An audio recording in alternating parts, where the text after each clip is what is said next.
हमारे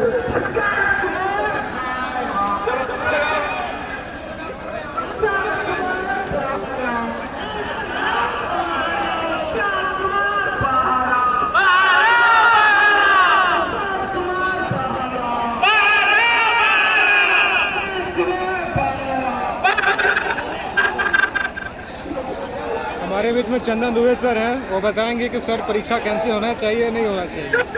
देखो, जैसे अनियमितता की बातें आ रही है उसको ध्यान में रखते हुए तो लगता है कि परीक्षा कैंसिल होना चाहिए। कहीं क्वेश्चन आउट है, कहीं कुछ लोग बता रहे हैं कि पेपर 2 और 3 में इसमें अपियर नहीं हुए हैं और 1 में आके अपियर हो गए हैं, तो ये तो अनियमितता ही बताया है। गैदरिंग दिख रहा है उसमें तो लग रहा है कि एग्जाम कैंसिल हो जाएगा। सर एक सवाल है कि आयोग को क्या करना चाहिए इस वक्त? देखिए, आयोग को तो सबसे पहले सामने वाले लोगों को बुला के बैठा के बात करना चाहिए और ये पूछना चाहिए कि एग्जाम को लेके आप बात ही नहीं करते हैं तो विचारधारा आपकी होती नहीं है। जांच होना चाहिए, क्या है सत्यता का उसको देखना चाहिए। सर जांच किस लेवल का होना चाहिए? जेएसएससी खुद अपने बारे में जांच करे, क्या ऐसी जांच होनी चाहिए? आप जो कमेटी बनाए हैं उस कमेटी में आप ही के 3 सदस्य हैं, जेएसएससी के खिलाफ जांच करेगा? ये तो सोचने वाली बात है कि जांच नहीं होगा। यही बात रहता तो जुडिशरी को अलग हाँ बिल्कुल, जुडिशरी को आप किसी जुडिशरी वाले को कमेटी बना दिए जांच के लिए तो मानने के तैयार है। जो फैसला आएगा हमारा फैसला हाईकोर्ट का सीनियर जज को बना दीजिए, सीनियर वकील को बना मानने के लिए तैयार है, लेकिन जेएसएससी के सदस्य नहीं होने चाहिए। सर ऐसा क्या पॉसिबिलिटी है कि जो प्रीवियस ईयर का क्वेश्चन आता है वो क्वेश्चन को इतने सारे रिपीट किया जाए? आप प्रीवियस ईयर क्वेश्चन ले सकते हैं, आपका अधिकार है, लेकिन एक पूरा बल्क उठा लेंगे ये नहीं होता है। आप 50 क्वेश्चन ले रहे हैं ना तो 25 साल का ले लीजिए, 2-2 क्वेश्चन करके लीजिए, एक ही से लेना कहाँ तक? एक ही सेट से क्यों लिए, इतना हड़बड़ी क्यों?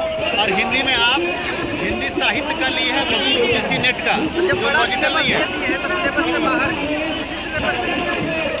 एक तो सिलेबस बड़ा है आपका, ऊपर से सिलेबस के बाहर पूछते हैं आप। ऐसे केस में सर जेएसएससी क्या करेगी?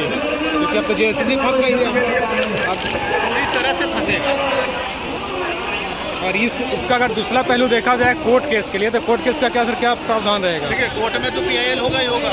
जब हमारे यहाँ राज्यपाल ने ही ऑर्डर दिया हुआ है इसके ऊपर एक बार जांच होनी चाहिए, तो अब इससे ज़्यादा आपको क्या बताएं?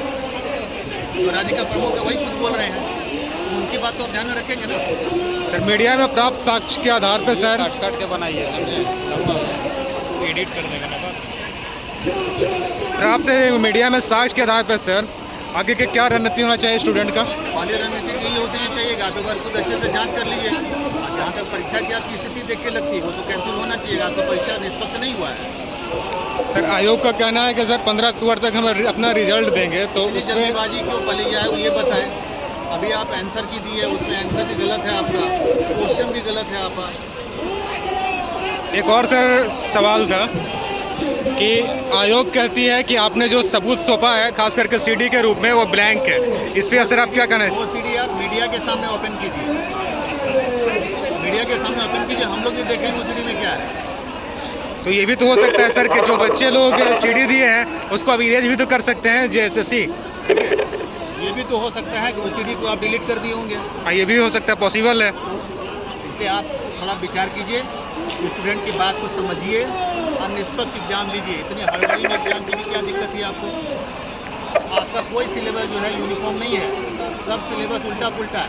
एक तो सिलेबस बड़ा करके रखा है, दूसरा उस सिलेबस में भी आउट ऑफ सिलेबस क्वेश्चन पूछता है। कुछ तो क्लियर करेंगे ना। ठीक है sir, thank you sir. Okay.